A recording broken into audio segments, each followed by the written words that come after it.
Welcome to the weekly dose of Emuna for Shabbat Kodesh. Today we're going to talk about the idea of perfecting our partnership with Hashem on Shabbat Kodesh. So let's just start by saying that we partner up with Hashem by bringing in Shabbat Kodesh in two different ways. We've been talking the past couple of Shabbases how we can bring in the sense of togetherness and bonding with Hashem through lighting the candles. And there are a lot of reasons why we do kindle the Shabbat lights.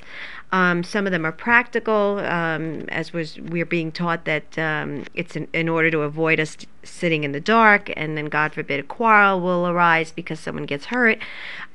Maybe a mystical reason, the fact that Hashem began the creation with the words "Let there be light," and so we celebrate, the creation of light by attesting to Shabbat Kodesh through lighting the candles. Whatever the reason may be, we actually usher in the Shabbat by lighting the candles. That is one of the ways that we're able to transfer ourselves from the mundane to the sacred, to the place of holiness, and actually change the pace within and without of our homes, within ourselves, and within our homes, and actually transfer our mood and the pace of which we're acting about in the way that we relate to the reality in our homes.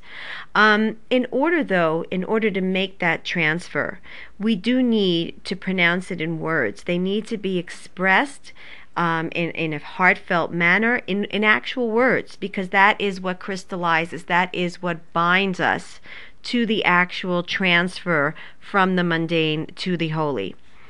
The same thing actually does occur even when we recite Kiddush.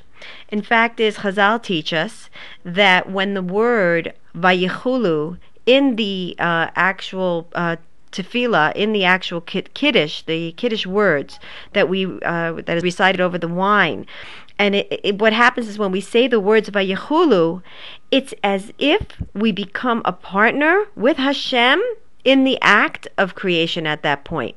So in other words, when we hear that word Vayichulu, it's us actually taking a stand, which is one of the reasons why we stand during Kiddush. We're standing up because we are testifying, so to speak, that we are proclaiming and broadcasting the truth in the fact that Hashem created the world and that we are now in fact a part of this creation. So just like a witness has to stand, take the stand or stand in the court of law when he testifies, so do we. And that's one of the reasons why we in fact do, there is a custom to of course stand during Friday night Kiddush. So basically what we do through the act of lighting the candles and saying the Kiddush, we assert to the fact that Hashem is the creator of the world. And so next time, this Shabbat, when we go ahead and we light the candles and we hear the word Vayichulu, when we hear the Kiddush, let's stand up proud with our head up tall, and let's think to ourselves, we've been empowered to testify in front of the whole world that we in fact know, and we proclaim our Emuna, that we know that Hashem is in charge of the world. And Od Milvado, Hashem is the only one who has put into works this creation, this existence. And we are here to say that we testify it in front of the world. There is no doubt. We know this for certain. And Bezrat Hashem will feel this sense of empowerment and feel so proud to be part of this holy Jewish nation. Have a wonderful Shabbat.